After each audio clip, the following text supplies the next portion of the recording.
तो power star Pawan Singh ji ने आखिर अपना दाढ़ी मूछ क्यों छिलवा लिए दोस्तों, आज मैं आप सभी को ये टॉपिक पे मतलब काफ़ी ज़्यादा एकदम नेक्स्ट लेवल का एक बिगेस्ट एकदम प्रॉपर अपडेट देने वाला हूं। तो प्लीज़ आप लोग मेरे ये वीडियो को कंटिन्यू वॉच कीजिएगा। तो दोस्तों मैं आप सभी को बता दूं कि दोस्तों पावर स्टार पवन सिंह जी का पहले जो दाढ़ी मूछ आप लोग देख रहे थे वो दोस्तों एक फिल्म के शूटिंग के लिए रखे थे, जो कि काला माटी फिल्म था।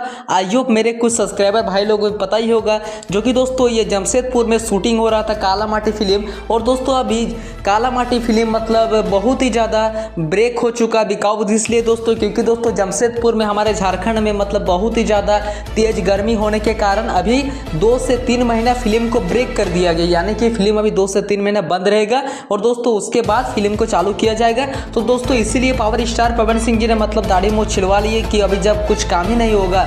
और दोस्तों एक खुशखबरी भी है कि आखिर क्या कारण से कि छिलवाए हैं। तो दोस्तों मैं आप सभी को बता दूं कि पावर स्टार पवन सिंह जी का बहुत ही बड़ा एक बिगेस्ट एकदम नेक्स्ट लेवल का एक बॉलीवुड फिल्म एंड बॉलीवुड गाना आने वाला है। जी हाँ दोस्तों, मतलब दोस्तों जब वो फिल्म एंड गाना आएगा ना दोस्तों, पूरा भोजपुरी इंडस्ट्री पे एकदम तहलका मच जाएगा। तो प्लीज़ आप लोग मेरे वीडियो को अच्छा लगा हो तो एक लाइक कर दीजिए, कमेंट कर दीजिए, ताकि आपका एक लाइक से आपका एक कमेंट से मेरा प्यार दुगना हो जाता है। और दोस्तों बात करें काला माटी फिल्म का, तो दोस्तों अभी काला माटी फिल्म के बारे में कुछ भी ऑफिशियली अपडेट नहीं बताया गया, बस यही बताया गया है कि अभी यहाँ पर गर्मी ज़्यादा, इसी कारण से फिल्म को रोक दिया गया है। तो चलिए मिलते हैं किसी नेक्स्ट वीडियो का। Thank you. जैसे कुछ अपडेट है मैं आप सभी को अपने चैनल के माध्यम से बता दूंगा। Thank you.